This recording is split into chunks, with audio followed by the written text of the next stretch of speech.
Hello guys, again जो बाल्यावस्था पे हमने जो वीडियो बनाई है वो 13 मिनट की है। तो उसका जो सेकंड पार्ट है वो मैं डालने जा रहा हूँ जो अपनी वीडियो पे। आपने कल मैंने रात को डाली है जो वीडियो। अब जो आपका सेकंड पार्ट है शिक्षा, यानी कि बाल्यावस्था के दौरान बालकों की शिक्षा हेतु किन किन बातों का ध्यान रखना चाहिए।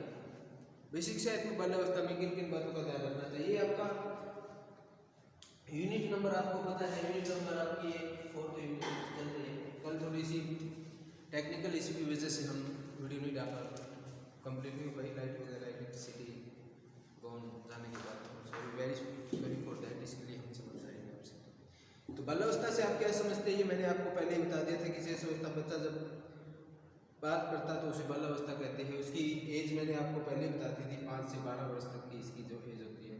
उसके बाद में आपकी 18 से ऊपर यानी कि 20-22 तक जो आपकी एज होती है वो किशोर अवस्था बोलते हैं इसको, एक तूफान एज बोलते हैं इसको।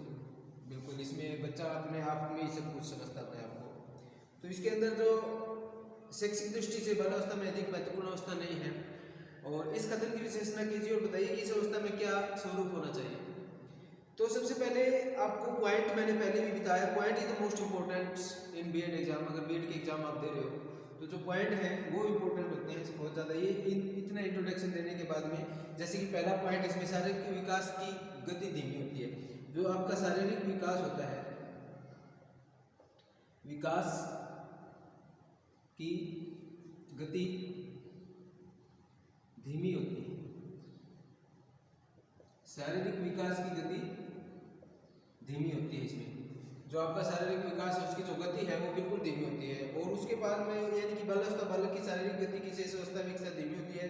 जब बच्चा 12 से 18 के बीच में होता है उसको प्रोग्रेस काफ़ी तेज होता है, लेकिन जब 20 से है आगे इसकी प्रोग्रेस कम होती है।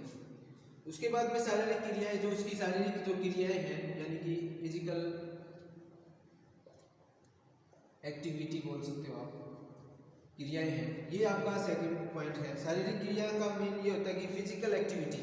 इस अवस्था में जो सीखने की प्रक्रिया तेज होती है। भाई बच्चा ने कुछ न कुछ सीखता रहता है, वह चुपचाप बैठना पसंद नहीं करता, क्योंकि इस अवस्था में बच्चा बैठने की कोशिश ही नहीं करता, वो गाने वगैरह करने लग जाता है या फिर और अदर एक्टिविटी करने लगता है।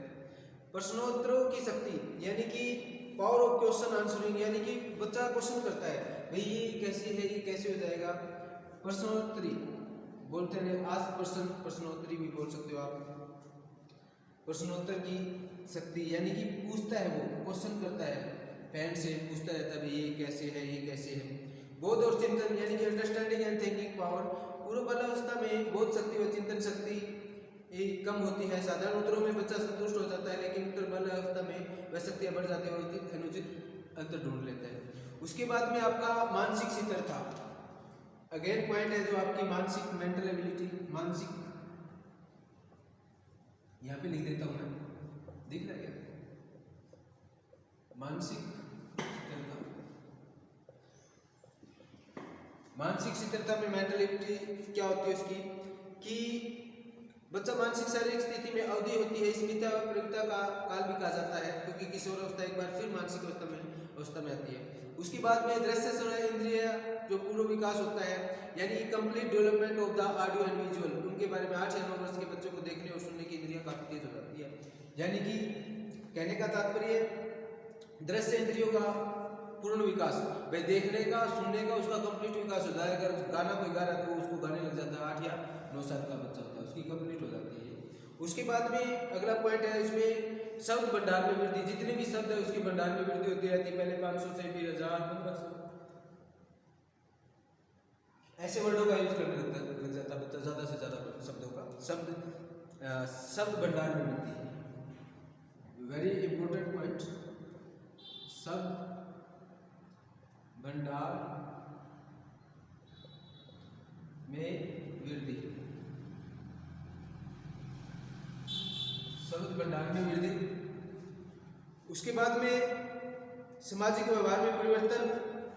उसका जो सामाजिक व्यवहार होता है, ये पॉइंट मैंने काफी पहले जो मेरी वीडियो उसमें वही पॉइंट रहते हैं बीएड में, और कुछ जोड़ने की जरूरत नहीं है। सामाजिक परिवर्तन, उसकी रुचि, उसका इंटरेस्ट किसमें होता है, इन चीज़ों का बढ़ता रहता है बाल्यावस्था की शिक्षा हेतु। सामाजिक व्यवहार में खोज और भ्रमण की प्रेम यानी कि कमरे में ठीक और गलत की धारणा का निर्माण होता है। नैतिक विकास होता है, नैतिक यानी कि नैतिकता आपको समझता है, नैतिकता का विकास होता है। Development of the moral development व एक्टिविटी के बारे में पता होता है, नैतिकता का मेन कि 11 से 12 की आयु तक के बच्चों को नैतिक निर्णय की दृष्टिकोण का विकास होता है। उसके बाद में कल्पना और श्रवण शक्ति यानी कि कल्पना ही बढ़ती जाती है, मैं ये बन जाऊंगा। जब बच्चा फर्स्ट क्लास में होता है, फिर सेकंड में, 10th क्लास में होने के बाद वो सोचता है मैं फौजी बनूंगा, कोई टीचर चाहता, तो ये ऐसे चलता रहता है, उनकी कल्पना शक्ति होती है। अब उसके बाद में चाइल्ड एजुकेशन इन चाइल्डहुड, बाल्यावस्था में शिक्षा, एजुकेशन इन चाइल्डहुड। भाई एजुकेशन इन चाइल्डहुड में देखिएगा, ये जो पॉइंट है मैंने लिखवा दिया आपको, आपको रिमेम्बर रखना है इन पॉइंटों को। ज़्यादा बड़ी बात ही नहीं है, अगर आप अच्छी तरह से वीडियो को देखोगे तो कोई प्रॉब्लम नहीं है। एक बार आपको रीडिंग करनी है, उसके बाद वीडियो को देखो, कभी भूले नहीं ये पॉइंट, ही पॉइंट होते हैं बार बार, वेरी इंपॉर्टेंट।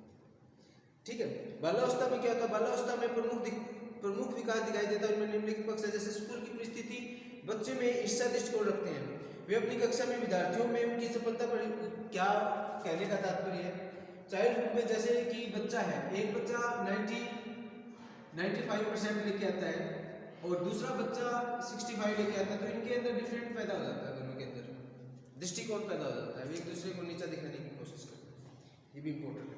घर पर उनसे छोटे बड़े भाइयों से भी ईर्ष्या करते हैं, जिनकी तरफ से उनकी माता पिता अधिक ध्यान देते हैं। ऐसे क्या होता है कि जब एक बच्चे को माता पिता ज़्यादा ध्यान देते हैं तो वहाँ भी ईर्ष्या पैदा हो जाती है, क्योंकि बाल्यावस्था है, बच्चे को नॉलेज नहीं होती ज़्यादा इसमें। उसके बाद में प्राथमिक कक्षा में गर्व अनुभव करते हैं, जब वे कोई चुटकुला सुना देते हैं और समूह में उसे सबसे अच्छा जोकर मान लिया जाता है। ऐसी भी घरेलू समस्या, बुरा स्वास्थ्य, वास्तविक काल्पनिक कटुआएं आदि भी बालक प्रभावित करते हैं। अंतिम सभी क्रियाओं को देखते हुए बाल्यावस्था के दौरान बालक की शिक्षा के लिए निम्नलिखित बातों का ध्यान देना अति आवश्यक है। बालकों का व्यवहार में प्रति सचेत रहना, बाल्यावस्था में बालक जीवन की वास्तविकताओं को समझना शुरू कर देता है। यह बहुत पहले ही अपेक्षा इसी अवस्था में अधिक होता है, वह अपने भविष्य में के बारे में सोचना शुरू कर देता है, तो एक आदर्श की तलाश में रहता है। आदर्श या अपने माता पिता या दोस्त को, किसी को भी अपना आदर्श मान लेता है, वो तलाश में रहता है। नहीं, बालकों का व्यवहार में सचेत रहना। प्रवृत्तियां का मीन होता है कि बालकों में प्रवृत्तियों का विकास, उनकी शैक्षिक परिवर्तन लाने की आवश्यकता होती है। सामाजिक विज्ञान में शैक्षिक यानी कि सामाजिक विज्ञान में भी इस अवस्था में बालक जीवन की वास्तविक अधिक रुचि रखता है, उसे अवधि सामाजिक विज्ञान हेतु पक्षों में अध्ययन करवाया जाना चाहिए, विशेषकर भूगोल, सामाजिक अध्ययन, इन बातों का ध्यान दिलाना चाहिए। मानसिक व्यायाम, एक्सरसाइज का भी इंपॉर्टेंट रोल होता है। सहगामी क्रिया को करिकुलर एक्टिविटी होनी चाहिए, ड्रामा में या कोई डांस वांस, एनिमेशन एक्टिविटी होनी चाहिए, अदर एक्टिविटी। अधिक सहभागिता यानी कि मोर पार्टिसिपेशन, किसी भी चीज़ों में पार्टिसिपेशन करना। शिक्षा में बालकों को अधिक से अधिक सहयोग प्रोत्साहन दिया जाना चाहिए, बालक सीखना पड़ती है। विषय का चयन यानी कि सिलेक्शन ऑफ द सब्जेक्ट, ये क्या है, बाल अवस्था का अगर क्वेश्चन आ जाए तो उसमें आपको बाल का व्यवहार का चेतन रहना, उसकी प्रवृत्तियों का विकास, सामाजिक विज्ञान का शिक्षण होना, मानसिक व्यायाम होना, उसका लेखन शक्ति का विकास यानी कि रिटन शक्ति का भी विकास होना चाहिए। और आप लिसनिंग का कर दो, स्पीकिंग का कर दो, कुछ भी कर सकते हो यहाँ पे, अपने पॉइंट बनाने के लिए। अधिक सहभागिता विषय बाल्यावस्था में जैसे क्या इसकी पॉइंट है, इसकी पॉइंट है, जैसे कि पहला पॉइंट इसने बताया कि पहला पॉइंट है भाई मानसिक व्यायाम।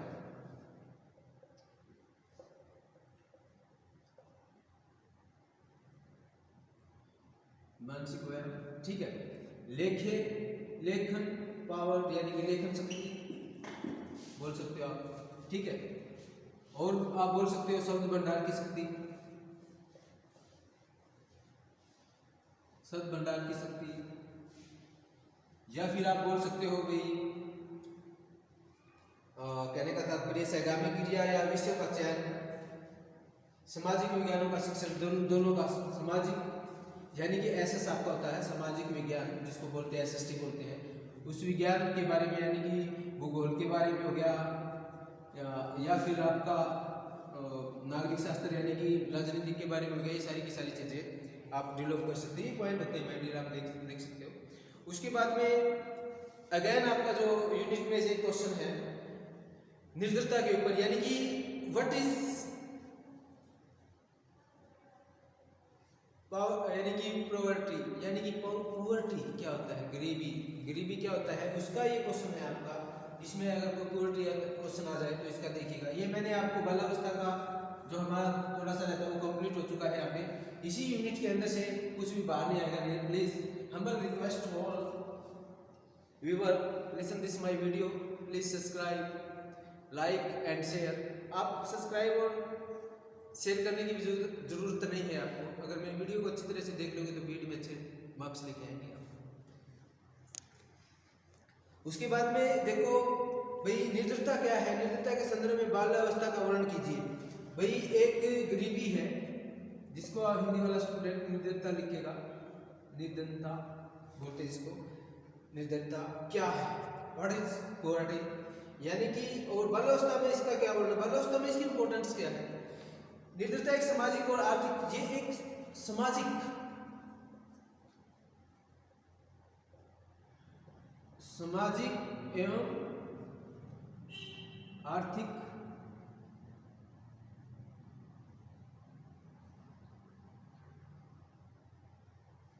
एवं आर्थिक समस्या है।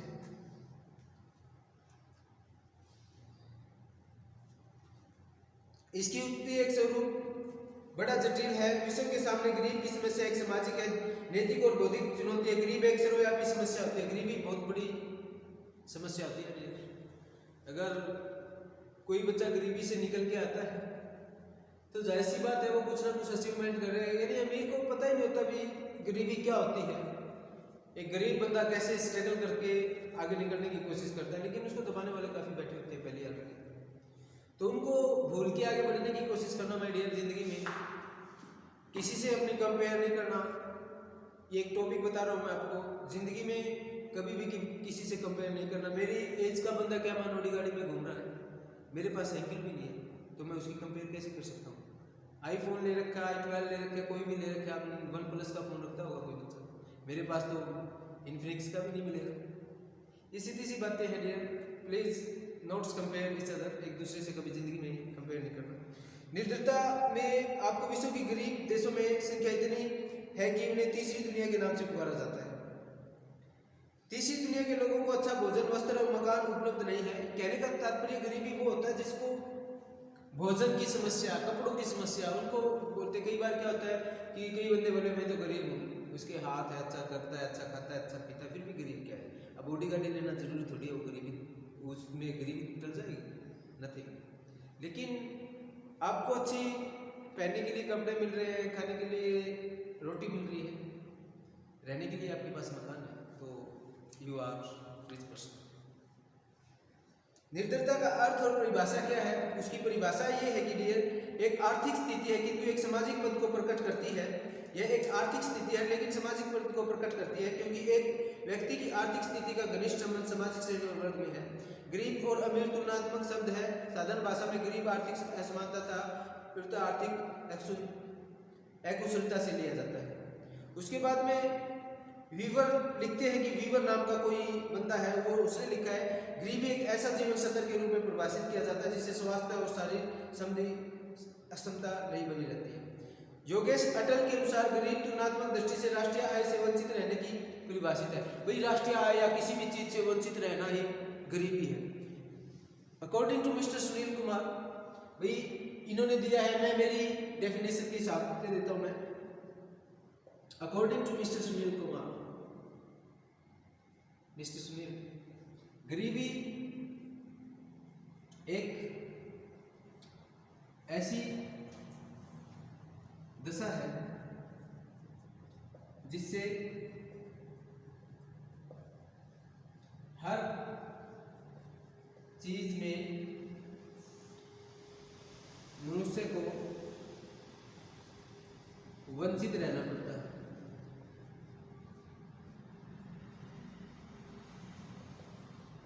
That's we can say definition, अभी बनाई है जस्ट आपके सामने, ऐसे आप डेफिनेशन लिख सकते हो। ठीक है, गरीबी एक ऐसी दशा है जिससे हर चीज मनुष्य को वंचित रहना पड़ता है। रोटी से लगा लो, कपड़ों से लगा लो, घर से लगा लो, इन चीजों से वंचित हो गरीबी। उसके बाद में भारत में निरंतरता के क्या कारण है? परिवार का सबसे बड़ा तो गरीबी का कारण है कि लार्ज फैमिलीज। जैसे आपने कभी आप अदर यानी कि सिटी में गए हो तो वहाँ पे देखोगे कि रोड पे जाने वाले बच्चों, रोड पे जो बैठे रहते हैं उनके कम से कम बच्चे कितने पैदा कर देते हो? 10, 15, 5, 7। वो गरीबी का ही कारण बनता है। अगर एक बच्चा है उसकी परवरिश आप अच्छी तरह से कर रहे हो तो कोई प्रॉब्लम ही नहीं आएगी। पहले ही अगर ऑलरेडी पहले आप 10वीं में धस चुके हैं तो वो तो फिर प्रॉब्लम ही प्रॉब्लम है। एक physically environment is the most important. उनको फिजिकली इन्वायरमेंट नहीं मिल पाता बढ़िया तरीके से, वो भी तो एक बहुत बड़ा संकट है। आर्थिक कारक क्या है भाई? इकोनॉमिकली यानी कि इकोनॉमिकली बेस पे, पैसे की बेस पे भी कम होता है। असंतुलित आर्थिक विकास, पूंजी का अभाव, बाजार में अपूर्णता, श्रमिक क्षमता में कमी, प्राकृतिक संसाधनों का उपयोग, ये सारी की सारी एक गरीब अशिक्षा, एक गरीबी के यानी कि इसने क्वेश्चन किया है हमसे निर्धनता के कारण क्या हो सकता है। हर चीज में आप कमी लगाओ, कमी मिलेगी आपको। निर्धनता ही है तो भाई परिवार का बड़ा होना भी एक बड़ा ही ठीक है। आर्थिक समस्या,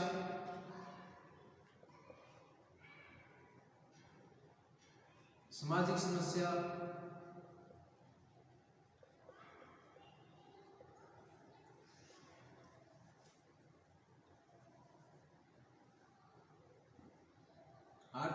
सामाजिक समस्या और सामाजिक परिवर्तन में समस्या, कुछ भी पॉइंट बना सकते हो अपने हिसाब से। परिवर्तन में समस्या यानी कि problem of economical problems, social problem of the large families like that. Anyway number of कारण, कितने भी कारण लिख सकते हो आप गरीबी के। उसके बाद में अशिक्षा भी एक गरीबी का कारण है। अशिक्षित लोग हैं, उनको पता नहीं होता कि बच्चों को कैसे शिक्षित करना है। शिक्षा, बीमारी व निमन सदर स्वास्थ्य, परंपरावादी समाज, जाति प्रथा है। यार लाइक दैट, वेरी गुड और दैट आंसर। जाति प्रथा ये भी एक गरीबी की बहुत बड़ी प्रथा है, यानी कास्टिज्म बोलते हैं जिसको। गंदी बस्तियां, संयुक्त परिवार, राजनीतिक कारक। आप जिंदगी में कभी भी कमी हो या भी सफल हो, विफल को 3-4 चीजें याद रखनी है। राजनीतिक कमी बतानी है तो इसको यहाँ पे कम कर दो, और सफल बताना तो यहाँ पे सफल कर दो। उसकी राजनीतिक अच्छी थी इसलिए वो डेवलप हो गया। आर्थिक, सामाजिक,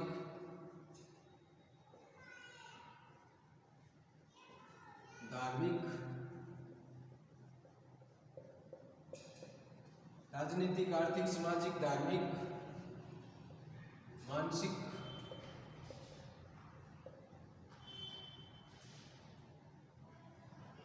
भौगोलिक, कितने भी पॉइंट लगा सकते हो आप आइडिया अपने हिसाब से। कितने भी पॉइंट, एक सामाजिक होता है, एक एसएसटी होता है, उसके कितने भी पार्टों को आप लिख सकते हो सफल में, ठीक है। उसके बाद में बेकारी है, किसी की खराब दशा है, ये सारी की सारी बातें आपको। बढ़ती हुई जनसंख्या, संस्कृति का कारक कौन सा हो सकता है? कल्चर का कारक यानी कि बढ़ती हुई जनसंख्या भी एक गरीबी का कारण है। बेकारी, जमींदार प्रथा है, साहूकार प्रथा है, ठेकेदार प्रथा है, ये सारी की सारी गरीबी का ही कारण बनती है।